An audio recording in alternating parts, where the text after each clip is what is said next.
요즘에는 얼마 전에 하동석 강도사님이 설교했던 내용이 종종 생각납니다. 예화 가운데 평생 다이어트 해본 적이 없다라고 하셨는데, 저도 평생 다이어트 해본 적이 거의 없는데 요즘에는 심각하게 다이어트를 해야 된다라고 그렇게 느끼고 있습니다.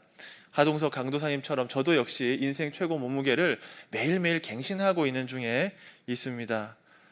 저처럼 생각해 보니까 많은 사람들이 참 먹으려고 사는 것 같습니다. 베드로 시절이나 오늘이나 먹는 것이 참 종교처럼 인식되고 있다. 그런 생각을 하게 됩니다. 바울은 많은 사람들이 자신의 배를 신으로 하나님으로 모시고 살고 있다. 종교가 되었다. 이렇게 말했습니다. 요즘 TV에는 흑백 요리사라는 요리 프로그램이 인기를 많이 끌고 있습니다. 경제 수준이 올라가고 좀 살만하니까 이제는 먹기 위해서 사는 것이 아니라 좀 잘 살고 먹는 것도 누리고 잘 먹어보려고 하는 겁니다. 식당에 대한 관심도 많이 있습니다. 그런데 가만히 보면 먹기 위해서 사는 것처럼 보이기도 합니다. 베드로 사도는 우리 인생 여정이 여행길이라고 했는데 여행길의 목적이 그 길에서 맛있는 것을 해먹는 것이다 이렇게 말하지 않았습니다. 좋은 옷을 입는 것이나 또 좋은 집에 사는 것이나 좋은 차를 모는 것도 그 인생의 목적이 되지 못합니다. 부족함이 없는 편안한 삶을 사는 것이 인생의 목적이라고 하지 않았습니다. 앞서 설교한 내용들, 앞서 베드로가 말했던 내용들을 잠깐 복습해 보고자 합니다.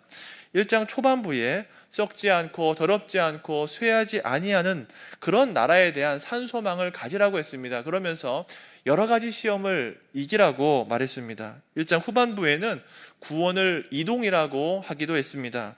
여기가 좋습니다 하고 정체된 삶을 살아가는 것이 아니라 마음의 허리띠를 띠고 우리의 생각도 바꾸고 행동도 바꾸면서 이 세상에서 이 땅에서 천국으로 가는 여행길을 즐겁게 걸어가라고 했습니다. 그리고 2장 초반부에는 우리를 향해서 세상의 제사장이라고 했습니다. 하나님의 아름다운 덕을 선포하는 제사장으로 많은 사람들에게 주의 뜻을 드러내는 삶 살아가라 그렇게 권했습니다.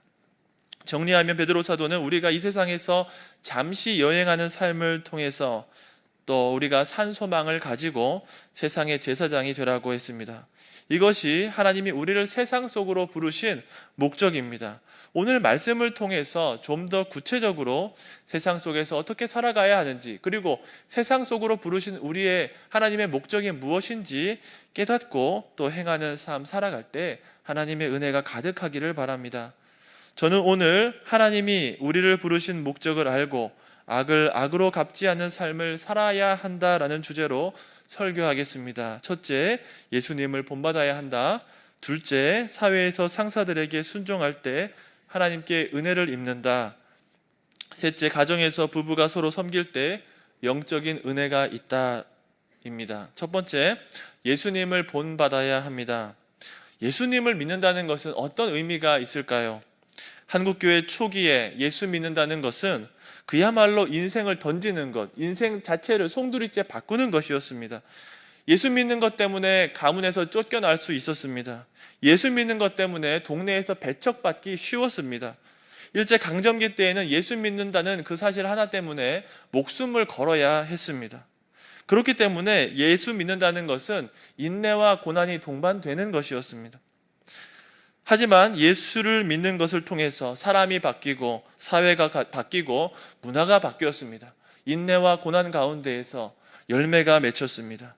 그리스도인들을 통해서 이 땅에 좋은 것들이 많이 들어왔습니다. 하지만 해방 후에 경제가 성장하고 기독교 인구가 많이 증가하면서 소위 번영신학이라고 하는 것이 들어오기 시작했습니다. 예수를 좀 믿어야 이 땅에서 잘 먹고 잘 살 수 있다. 그리고 이 땅에서도 잘 살고 나중에 천국도 갈 수 있다. 그러한 복을 강조하게 되었습니다. 그래서 예수 믿고 이 땅에서도 복받고 또 부유한 삶을 살다가 천국에 가는 그러한 삶을 꿈꾸게 되었습니다. 비슷한 것 같은데 순서가 좀 바뀐 것입니다. 예수 믿어서 사람이 바뀌고 그리고 그것 때문에 부수적인 것이 따라와야 하는데 예수 믿고 먼저 세속적인 것을 먼저 구하게 된 것입니다. 그런데 복음이 변할 수가 있습니까? 예수님이 변할 수 있습니까? 진리가 변할 수 있습니까? 사랑이 변할 수 있습니까? 아무것도 변하지 않습니다. 어제나 오늘이나 우리를 향한 그리스도의 사랑은 바뀐 것이 전혀 없습니다. 우리의 신앙이 오락가락하는 것입니다. 그리스도인들은 세상 속에서 부름받은 존재입니다. 하나님께서 세상 가운데서 우리를 부르셨습니다. 그런데 여전히 세상 가운데 우리를 두셨습니다. 본문이 그 이유가 무엇인지 알려주고 있습니다. 20절에서 21절 말씀 같이 한번 읽어보겠습니다. 이 파워포인트 드렸는데 20절에서 21절 말씀 같이 한번 읽어보겠습니다. 죄가 있어 매를 맞고 참으면 무슨 칭찬이 있으리요? 그러나 선을 행함으로 고난을 받고 참으면 이는 하나님 앞에 아름다우니라. 이를 위하여 너희가 부르심을 받았으니 그리스도도 너희를 위하여 고난을 받으사 너희에게 본을 끼쳐 그 자취를 따라오게 하려 하셨느니라. 3장 9절 말씀도 이어서 같이 한번 읽어보겠습니다. 악을 악으로 욕을 욕으로 갚지 말고 도리어 복을 빌라. 이를 위하여 너희가 부르심을 받았으니 이는 복을 이어받게 하려 하심이라. 오늘 본문에 강조되고 반복되는 문구가 무엇입니까? 눈치를 채셨습니까? 네, 이를 위해서 너희가 부르심을 받았다라는 것입니다. 세상 가운데 하나님께서 부르신 목적이 이것이다 라고 반복해서 말씀하신 것입니다. 선을 행함으로 고난받을 때 참는 것이 그리스도인의 비전이라고 했습니다. 악을 악으로 욕을 욕으로 갚지 말고 복을 비는 것이 그리스도인이 세상 가운데 부르심을 입은 목적이라고 반복해서 강조했습니다. 만약 이 땅에서 잘 먹고 잘 사는 것이 정말 그리스도인의 비전이라고 한다면 이 땅에서 사는 것이 아니라 에녹이나 엘리야처럼 하늘로 올라가는 것이 더 좋을 것입니다. 왜냐하면 이 땅보다 하늘나라가 훨씬 더 살기 좋기 때문입니다. 그런데 하나님이 그렇게 하지 않고 이 땅에서 여행자의 삶을 살게 하셨습니다. 그 목적은 고난받고 인내하는 것, 그 가운데서 하나님의 뜻을 알고 참 기쁨을 누리는 것입니다. 악을 악으로 갚지 않으면서 복을 빌기 위함입니다. 여러분, 너무나 어려운 과제 아닙니까? 현대 사회에서 물이나 전기가 조금이라도 공급이 중단되면 얼마나 힘들고 불편합니까? 그런데 베드로는 그런 수준이 아니라 더 나아가서 선을 행하다가 고난을 받으면 그것도 기쁘게 받으라고 했습니다. 편리하고 합리적인 이 현대 사회에서 어떻게 이런 삶을 살아가라고 할 수 있을까요? 우리가 여러 가지 시험 가운데에서 고난 가운데에서 인내하고 참으면서 그럼에도 불구하고 기쁘게 살아갈 수 있는 이유가 무엇입니까? 그 이유는 예수님이 그렇게 사셨기 때문입니다. 21절 말씀 같이 한번 읽어봅시다. 이를 위하여 너희가 부르심을 받았으니 그리스도도 너희를 위하여 고난을 받으사 너희에게 본을 끼쳐 그 자취를 따라오게 하려 하셨느니라. 바울은 예수님의 고난을 대속의 고난으로 많이 소개했습니다. 칭의를 위한 예수님의 십자가라고 많이 소개했습니다. 그런데 베드로는 좀 더 다른 각도에서 접근했습니다. 예수님의 고난을 우리를 위한 모범이라고 제시했습니다. 성화의 본이 된다라고 했습니다. 사랑하는 성도 여러분, 예수님께서 우리를 위해서 우리 죄 때문에 고난받으시고 십자가 지셨다는 것을 믿으십니까? 다 믿으시죠? 그렇다면 예수님이 우리의 본이 되시기 위해서 고난받으셨다는 것을 또한 믿으십니까? 많은 그리스도인들이 예수님의 고난과 십자가를 대속의 십자가, 대속의 고난으로 믿지만 그것이 우리의 인생의 모델이 되고 우리의 인생의 본이 된다는 것을 받아들이기가 참 어렵고 거북하게 생각합니다. 그래서 믿음과 삶에 괴리가 생기는 것입니다. 죽어서 천국 가는 신앙을 가지려고 하는 것입니다. 하지만 복음은 죽어서야 천국 가는 것을 말하는 것이 아닙니다. 복음은 이미 내가 천국에 들어갈 만한 새로운 피조물로 바뀌었다는 것입니다. 옛사람은 죽고 새 사람이 되었다라는 사실입니다. 그래서 예수님께서 지신 십자가를 바라보면서 나 역시도 그런 방식으로 살아가겠노라고 다짐하는 것입니다. 제가 이 주제로 설교하는 것은 어쩌면 인기 없는 설교자가 되겠다고 다짐하는 것일지도 모릅니다. 교인들에게 외면받는 설교자가 될 수도 있습니다. 그만큼 고난이나 인내, 또 제자도에 대한 메시지가 참 어렵습니다. 하지만 예수님이 지신 십자가, 대속의 십자가이기도 하지만 우리의 인생의 본이 되는 그러한 십자가입니다. 죄인인 우리가 대속의 십자가를 질 수는 없지만 예수님의 십자가를 우리의 삶의 모델로 삼아야 합니다. 그래서 사도 바울은 그리스도의 남은 고난을 채운다고도 말했습니다. 하나님의 말씀을 이루기 위해서 고난을 받지만 기쁘게 여겼습니다. 베드로 사도는 고난 중에서 기쁘게 살아갈 수 있는 이유를 설명했습니다. 그것은 예수님이 먼저 본을 보이셨다는 것입니다. 이어지는 22절 말씀도 같이 한번 읽어봅시다. 그는 죄를 범하지 아니하시고 그 입에 거짓도 없으시고.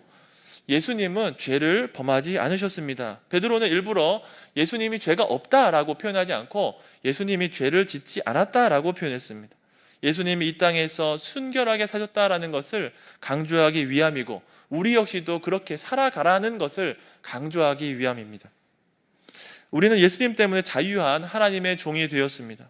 그래서 죄 짓지 않는 자유도 얻었습니다. 과거에는 죄를 지어도 이것이 죄인지 잘 몰랐는데 이제는 우리가 그것이 죄인지 알고 또 그 죄를 짓지 않을 수 있는 그러한 자유도 갖게 되었다는 말입니다.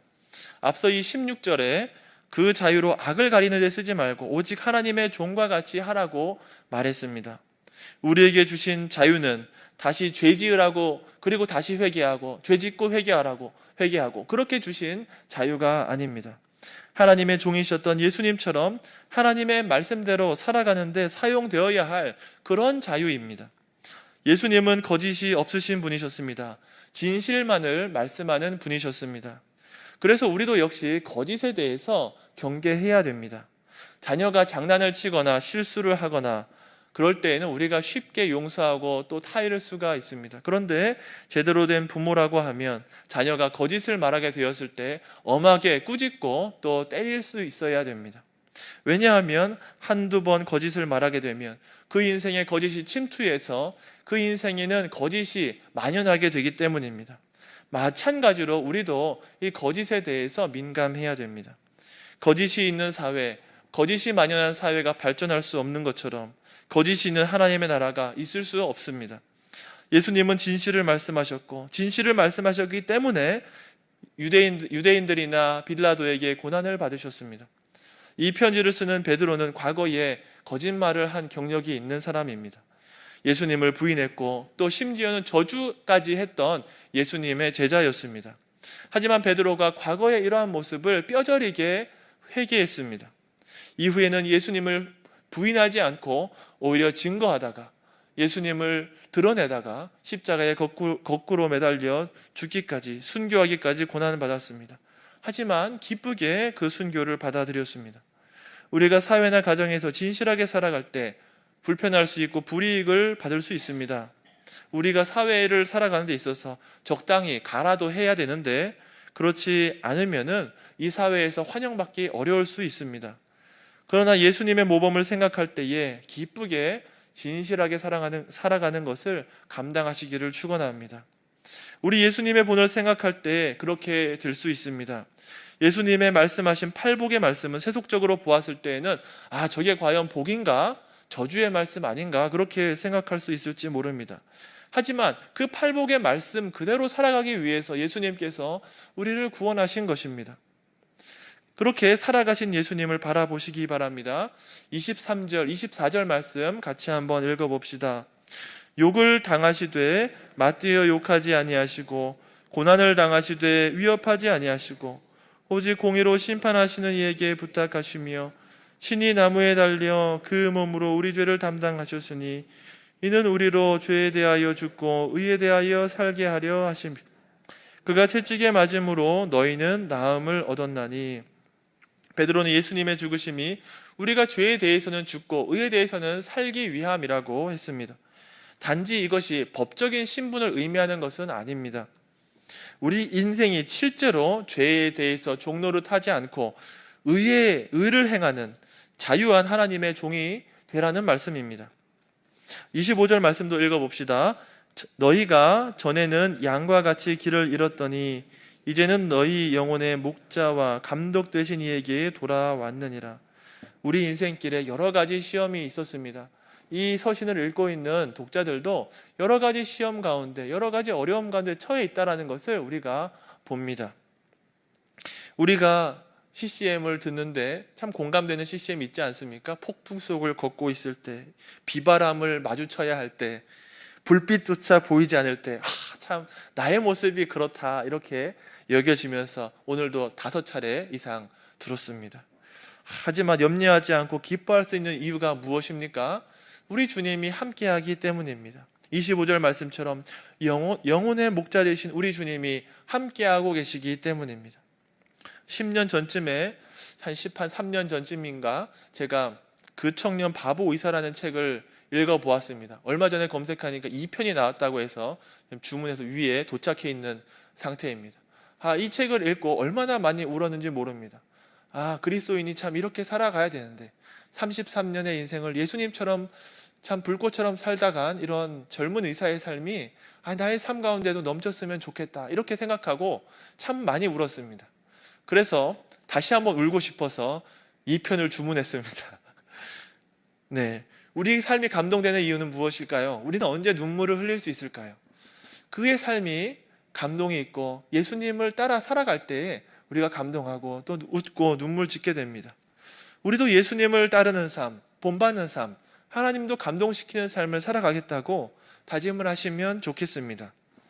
두 번째, 사회에서 상사들에게 순종할 때 하나님께 은혜를 입게 됩니다. 제가 이렇게 대지를 쓰면서 이런 생각을 했습니다. 과연 이 대지를 읽으면 MG 성도님들이 은혜를 받을 수 있을까? MG가 아니라고 해도 그래도 은혜를 받을 수 있을까? 그런데 나는 은혜를 받고 있는가? 이런 생각을 했습니다. 그런데 성경이 그렇게 말을 합니다. 불신자라고 할지라도 이 사회에서 만나는 불의하고 악하고 예수님 모르는 상사라고 할지라도 순종해야 한다. 그러면은 하나님께서 은혜를 베풀어 주신다라고 그렇게 말합니다. 제가 공감을 많이 못했지만 경험하고 간증할 것이 그렇게 많지는 않지만 성경이 그렇게 말하고 있습니다. 18절 말씀 계속해서 읽어봅시다. 사환들아 범사에 두려워함으로 주인들에게 순종하되 선하고 관용하는 자들에게만 아니라 또한 까다로운 자들에게도 그리하라. 사환이라고 번역했는데 좀 더 다가오는 번역은 노비, 노예라고 할 수 있습니다. 베드로 당시의 노예는 사람이 아니었습니다. 재산이었습니다. 재산 목록에 노예가 포함되어 있습니다. 말도 하고 말도 알아듣는 그러한 재산입니다. 재산 목록에 노예가 포함되어 있고 그래서 재산 관리 차원에서 노예를 잘 대해 주었습니다. 그것은 오늘날 우리가 자동차를 잘 관리해서 오래 타기 위함과 비슷했던 것입니다. 그런데 당시 교회는 노예와 주인이 주 안에서 동등한 자로 취급되었습니다. 얼마나 파격적인 곳입니까? 주 안에서 차별하지 않을 뿐만 아니라 도리어 역전되어서 주인이 노예를 더 잘 섬기고 잘 봐주어야 했습니다. 바울은 빌레몬에게서 도망친 종 오네시모를 형제로 받으라고 했습니다. 빌레몬서 16절에서 18절에 이 말이 잘 나와 있습니다. 교회 안에서 유대인이나 헬라인이나 종이나 자유자나 남자나 여자나 모두 다 하나가 되었고 차별이 없었습니다. 모두가 다 그리스도의 종으로 서로를 섬겼습니다. 그런데 베드로가 말하는 것은 교회 안의 문제가 아닙니다. 세상에서의 문제입니다. 불신자를 대할 때의 문제입니다. 그리스도 안에서는 우리가 차별이 없지만 불신 세상에 대해서는 그렇지 않습니다. 그래서 베드로는 종과 주인의 관계를 그대로 상정해 놓고 말했습니다. 노예는 주인에게 순종하라고 했습니다. 좋은 주인뿐만 아니라 성격 좋지 않은 주인, 악덕 주인에게도 순종해야 한다라고 했습니다. 기독교 사회 운동가들이 이 본문을 읽으면 좀 좋아하지 않을 수 있겠다 생각했습니다. 노예 제도를 없애고 평등한 사회를 만들어야 하는데 오히려 노예 제도는 그대로 두고 옹호하는 것처럼 보이기 때문입니다. 그런데 자세히 본문을 읽으면 범사에 두려워함으로 주인들에게 순종하라고 말씀했습니다. 그것이 무슨 뜻입니까? 온 세상의 주인이신 하나님을 두려워하기 때문에 부도덕한 주인이라고 할지라도 순종할 수 있다라는 말입니다. 이 말씀이 오늘날 그대로 적용되는 것은 좀 무리가 있을 수 있습니다. 오늘날에는 노예제도도 없고 근로기준법이라는 것이 있어서 우리가 준수하면서 살기 때문입니다. 하지만 오늘날에도 부덕한 상관이나 불신 상급자가 있습니다.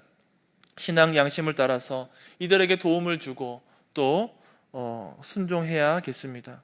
우리는 예수님이 부도덕한 유대인들과 군중들에게 고난을 받으시고 결국에는 십자가를 지셨다라는 것을 잘 알고 있습니다. 부당한 재판을 한두 번도 아니고 여러 차례 받으셨다는 것도 알고 있습니다. 불의한 재판이었지만 예수님은 모든 것을 아버지의 뜻대로 되기를 기도했습니다. 왜냐하면 불의한 재판을 거부하는 것으로 세상의 죄의 문제를 해결할 수가 없었기 때문입니다. 오히려 예수님이 불의한 재판을 다 수용하고 고난 받으셨기 때문에 죄의 문제가 해결될 수 있었습니다. 사회에서는 법을 통해서 정의를 구현한다고 하지만 그 법은 죄의 문제를 근본적으로 해결할 수 없습니다. 그저 죄를 다소 억누르고 억제할 수 있을 뿐입니다. 그리스도인은 누구입니까? 죄를 억제하고 잠시 다스리는 사람이 아니라 죄를 정복하고 죄를 소멸시켜야 하는 사람들입니다. 그래서 예수님의 길을 따라 걸어야 합니다.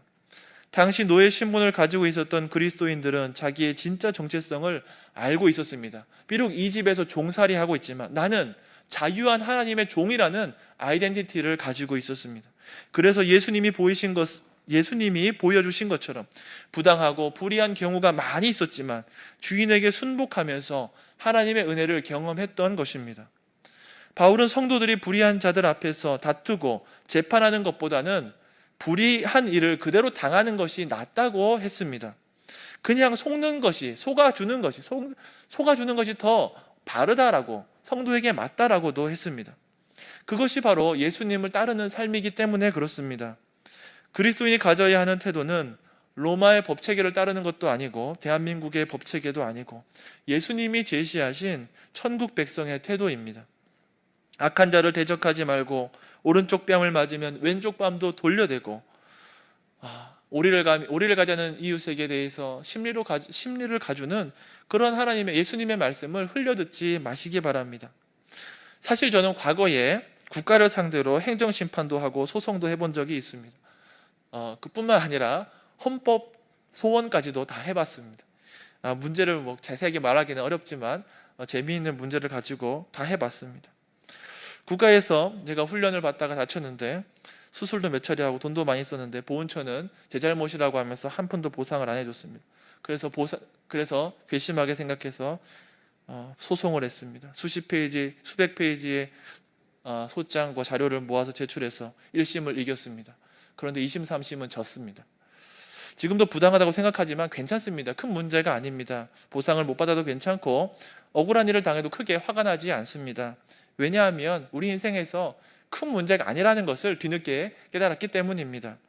제가 한번 소송을 해보니까 법체계도 조금 알고 또 어려운 소송 과정도 한번 알 수가 있어서 다른 사람들을 도와줄 수가 있게 되었습니다. 얼마 전에 남호 전도사가 수혜를 받게 되었습니다. 어려움을 얻게 되었습니다. 그래가지고 제가 이 알고 있는 법체계를 다 동원해가지고 민원 서류를 냈습니다. 그래서 많은 도움을 받았습니다. 얼마나 좋습니까? 우리가 큰 문제로 여기지 않고 오히려 전화위복, 형제를 돕는데 사용될 수도 있는 겁니다. 19절 말씀 같이 한번 읽어봅시다. 부당하게 고난을 받아도 하나님을 생각함으로 슬픔을 참으면 이는 아름다우나. 19절의 번역은 전체적으로 다 아쉽습니다. 생각이라는 번역이 왜 이렇게 이루어졌는지 모르겠습니다. 원래대로의 의미는 양심이라는 말입니다. 슈네데이시스라고 하는 헬라어인데 양심이라고 번역해야 옳습니다. 하나님을 생각함이 아니라 하나님의 양심, 하나님이 새롭게 하신 양심, 하나님께서 주신 양심, 그렇게 이해하는 것이 좋습니다. 그리고 아름답다라고도 했는데 원래의 헬라어 본문은 카리스, 은혜다라는 말입니다. 그래서 다시 한번 번역하면 이렇습니다.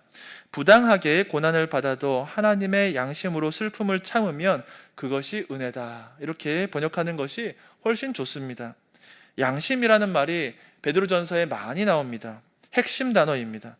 양심이란 단어를 헬라어 어원적으로 살펴보면 함께 아는 것, 함께 인지하는 것, 그런 뜻을 가지고 있습니다. 그러니까 불신자도 희미하게 이 양심을 가지고 알고 있는 것, 그리고 신자는 하나님께서 새롭게 하신 양심을 가지고 있는 것, 그래서 세상과 소통할 수 있는 창구가 되는 것이 바로 양심입니다. 하지만 신자의 양심은 본문에서 말한 것처럼 하나님이 새롭게 하신 훨씬 더 깨끗한 양심입니다. 불신자의 양심과 비교할 수 없이 깨끗하고 예민한 것입니다. 그런 양심은 예수님의 삶에 초점을 맞추고 있어서 부당하게 고난을 받아도 인내하게 될 수 있는 것입니다. 그리고 예수님을 따라 사는 것 자체가 하나님 앞에서 은혜라고 했습니다. 새로운 피조물이 된 것을 증명하는 것, 그 자체가 은혜입니다. 내가 과연 이런 길을 걷고 있구나, 예수님을 따라 이런 삶을 살고 있구나, 그 자체가 기쁨이고 은혜이고 복이라는 것입니다. 사랑하는 성도 여러분, 과거 로마 시대 노예 신분의 신자들은 오늘날과 비교할 수 없이 부당한 대접을 받았습니다. 그러면서 참고 살아가라는 권면도 받았습니다. 예수님이 보이신 길을 따라 걸어갈 때 하나님의 은혜를 경험했고 죄의 문제를 이기는 역사를 경험했습니다. 우리가 세상을 살아갈 때에, 상사들에게 순종할 때에, 심지어 부당하고 괴팍한 상사라고 할지라도 고난을 기꺼이 받아들이고 순종할 때에 죄를 정복하고 하나님의 은혜를 확인하는 삶을 살게 될 것입니다. 세상에서 어려운 상사들이나 또 어려운 제도들 때문에 고난이 있다 할지라도 실망하지 마시기를 바랍니다. 주님이 앞서가신 길을 걸을 때 하나님의 은혜가 있기 때문입니다. 세 번째, 가정에서 부부가 서로 섬길 때 영적인 은혜가 있습니다. 요즘엔 대부분 가정에서 여성이 상위 시대이고 남자가 하위인 시대 맞습니까? 저는 그렇게 여기고 있습니다. 하지만 베드로 시절에는 아내들이 철저하게 하위였던 시대였습니다. 철저하게 약자였습니다. 그래서 오늘 본문이 대부분 약자였던 아내에 대해서 초점이 맞춰져 있습니다. 필로라는 고대 철학자가 있는데 뱀이 여자에게 접근한 이유는 여자가 어리석기 때문이라고 했습니다. 당시 문화는 여성이 남성보다 훨씬 열등한 존재이고 지배를 받아야 하는 존재라고 여겨졌습니다. 그래서 부부관계에서도 여성은 남성에게 순복해야만 한다라고 생각했습니다. 3장 1절 말씀 읽어봅시다. 아내들아, 이와 같이 자기 남편에게 순종하라. 이는 혹 말씀을 순종하지 않는 자라 말로 말지 않고 그 아내의 행실로 말미암아 구원을 받게 하려 함이니. 베드로는 이처럼 아내들이 남편에게 순종하라고 했습니다. 당시의 관습이 옳다는 말이 아닙니다. 앞서 말한 종처럼 부당하지만 고난을 견뎌내는 것처럼 그렇게 순복하라는 말입니다. 가정 안에서 불신 남편 때문에, 부덕한 남편 때문에 고통받고 있다 할지라도 앞의 내용처럼 그럼에도 불구하고 남편에게 순종하라는 겁니다. 부덕한 불신 주인을 섬기는 노예처럼 남편을 바라보라고 했습니다. 신자인 아내가 불신자 남편을 그렇게 순복하게 되면 아내의 이런 행실 때문에 남편에게 구원의 은혜가 있게 된다라고 했습니다. 아마도 그리스도인 아내는 불신 남편에게 복음을 이미 전했을 것입니다. 예수님도 알려주고 예수님이 하나님의 아들이시다, 그리스도시다, 우리의 죄의 문제가 이렇게 해결되어야 된다 말해 주었을 것입니다. 하지만 이 부덕한 남편은 아내의 말을 가뿐하게 무시하고 지나갔을 것입니다. 그런데 예수 믿으라는 아내가 자신에게 하는 것을 보니까 자세가 남다른 거예요. 순복하는 거예요. 좋은 거예요. 어느 여자와 비교해도 떨어지지 않은 겁니다. 더 비교할 수 없는 겁니다. 아내의 섬김을 통해서 아내가 믿는 예수님을 다시 한번 생각하게 되고 또 예수님을 영접하게 되는 그런 은혜가 있다라는 말입니다. 오늘 본문을 통해서 알 수 있는 것은 말이 없는 행실을 통해서도 복음이 전해진다라는 것입니다. 예수님은 복음을 선포하시기도 했고 하나님의 말씀대로 실제로 살아가는 것을 보여주셨습니다. 그렇게 삶으로 많은 사람들에게 복을 전해주셨던 겁니다. 우리도 그런 삶을 살아가야 됩니다. 우리가 전하는 대로 살아가는 삶을 통해서 많은 사람들이 주께로 돌아오는 역사가 있기를 노력해야 됩니다. 특별히 인간적인 관계를 이루고 있는 불신자들에 대해서 신자의 삶을 보여주어야겠습니다. 2절에서 4절 말씀 함께 읽어봅시다. 너희의 두려워하며 정결한 행실을 봄이라. 너희의 단장은 머리를 꾸미고 금을 차고 아름다운 옷을 입는 외모로 하지 말고 오직 마음에 숨은 사람을 온유하고 안정한 심령에 썩지 아니할 것으로 하라. 이는 하나님 앞에 값진 것이니라. 요즘에 외모지상주의가 널리 퍼져 있지만 그리스도인이 가져야 할 아름다움은 무엇입니까? 정결한 행실이라고 본문에 나와 있습니다. 베드로는 아내들이 온유와 화평의 열매를 맺어야 한다라고 말했습니다. 온유의 반대는 사나움입니다. 사나움에 화평할 수가 없습니다. 여러분, 세상에 사납고 무서운 아내가 얼마나 많은지 모릅니다. 하지만 그리스도인 아내는 온유하고 화평한 아내가 되어야겠습니다. 아내 되시는 성도님뿐만 아니라 모두가 이러한 열매를 맺으시기 바랍니다. 7절 말씀 같이 읽어봅시다. 남편들아, 이와 같이 지식을 따라 너희 아내와 동거하고 그를 더 연약한 그릇이요 또 생명의 은혜를 함께 이어받을 자로 알아 귀히 여기라. 이는 너희 기도가 막히지 아니하게 하려 함이라. 그리스도인 남편들은 지식을 따라 아내를 더 연약한 그릇이고 생명의 은혜를 함께 이어받을 자라 알고 귀히 여겨야 했습니다. 아내는 남편보다 육체적으로 정신적으로 연약하고 세심한 존재입니다. 그래서 영육간에 도움을 많이 주어야 됩니다. 자기만 챙기는 남편이 얼마나 많은지요. 아내를 먼저 챙기고 예수님께서 교회를 사랑하신 것처럼 아내를 돌봐주는 남편이 되어야 됩니다. 그리고 아내가 자신과 한 몸을 이룬 존재로서 구원의 은혜를 함께 누린다는 사실을 알아야 됩니다. 아내를 귀히 여기지 않으면 기도도 막히고 생명의 은혜도 누릴 수가 없게 될 것입니다. 사랑하는 성도 여러분, 복된 가정, 복된 부부관계 되시기를 바랍니다. 하나님이 가장 가까이에 두신 이웃을 잘 섬기고 돌아볼 때에 우리가 세상에서 이웃에 대해서, 많은 사람에 대해서 주님의 길을 보여줄 수가 있을 것입니다. 말을 맺겠습니다. 베드로가 강조하는 것처럼 예수님의 모범을 따라 사시기를 바랍니다. 형제를 사랑하고 긍휼히 여기고 악을 악으로 갚지 말고 복을 비시기를 바랍니다. 그렇게 살아가는 것이 우리가 하나님께서 우리를 세상에서 우리를 부르신 목적대로 사는 것입니다. 그리고 읽지 않았지만 시편 34편을 인용한 10절에서 12절 말씀처럼 심판자이신 하나님을 두려워하시기를 바랍니다. 세상에 있는 국가 위정자나 직장 상사보다 하나님을 두려워하기 때문에 그들에게 순종하시기를 바랍니다. 베드로가 강조한 세상의 관계는 가정과 직장에서부터 시작됩니다. 그곳에서부터 주의 길이 드러나게 됩니다. 주님 가셨던 길처럼 배우자를 대하고 직장 상사를 대하고 그리고 거기서 세상 속으로 부르신 목적을 발견하며 하나님의 은혜를 누리는 우리 모두가 되기를 주의 이름으로 축원합니다. 아멘. 함께 찬송하겠습니다.